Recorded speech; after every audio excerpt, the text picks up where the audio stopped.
Spirit says you didn't wander into that circle by mistake.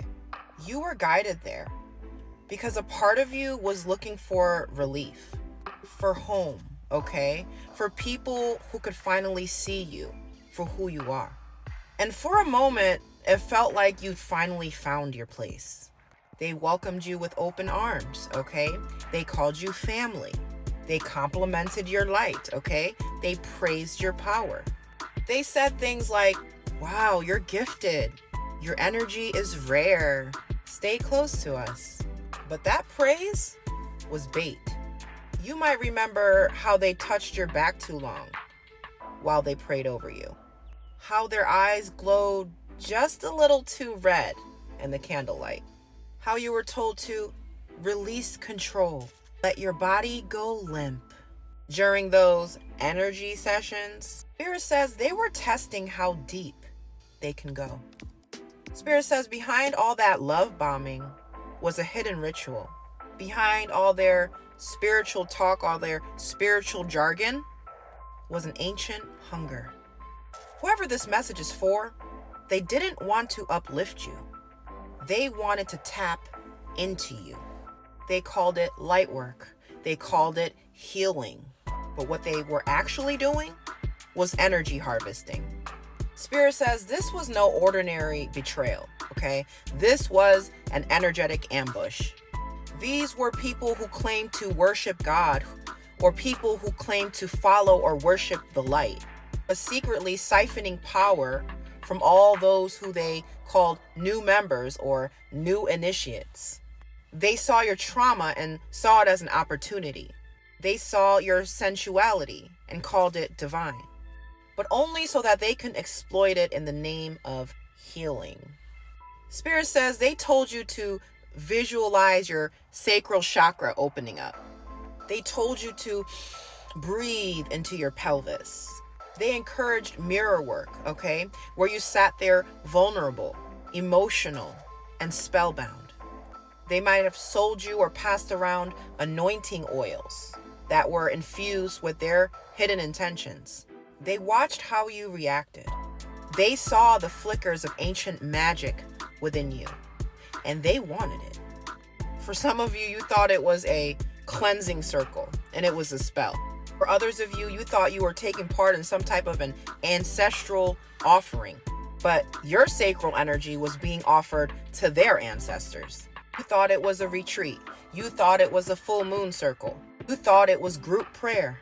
But in the spirit realm, Spirit needs you to know you were the offering. Some of you guys were laid on altars or laid on the floor as these people circled you. You may have been blindfolded, okay? You may have been told not to speak. Spirit says, whatever the scenario, your consent was manipulated.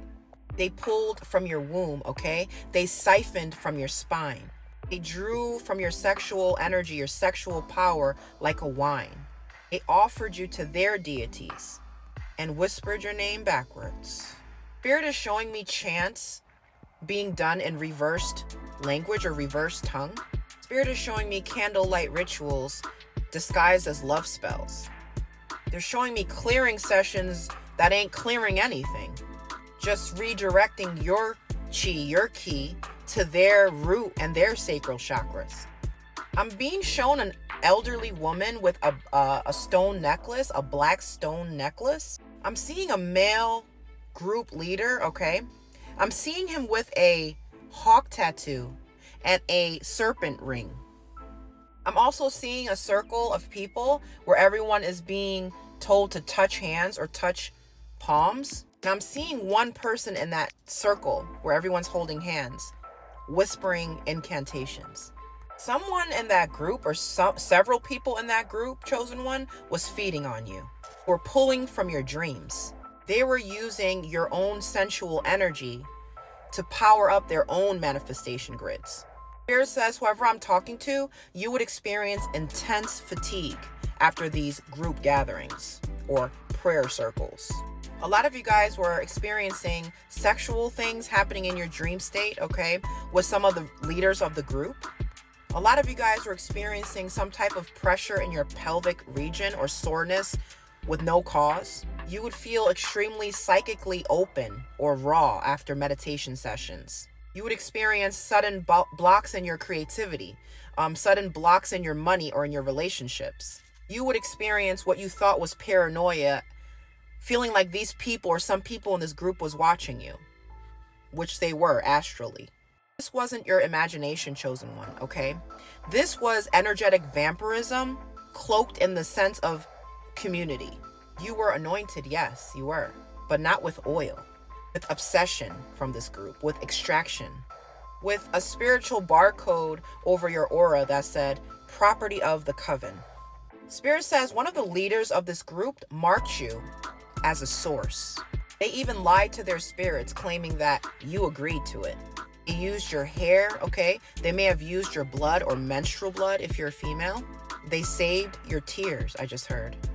They placed offerings on your behalf in front of altars that you never consented to.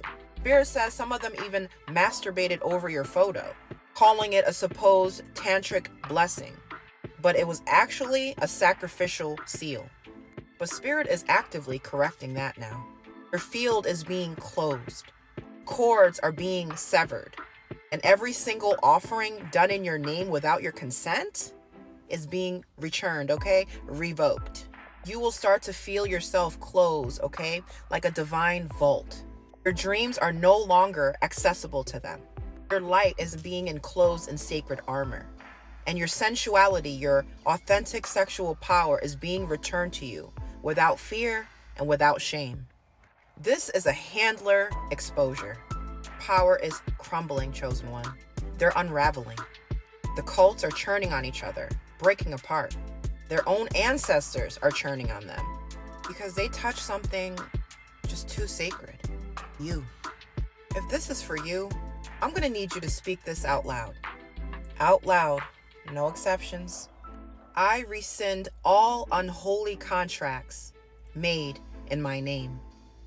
I pull my energy from every altar that it was placed on without my consent. My sensuality is mine. My light is mine. I return to myself, and I command access revoked.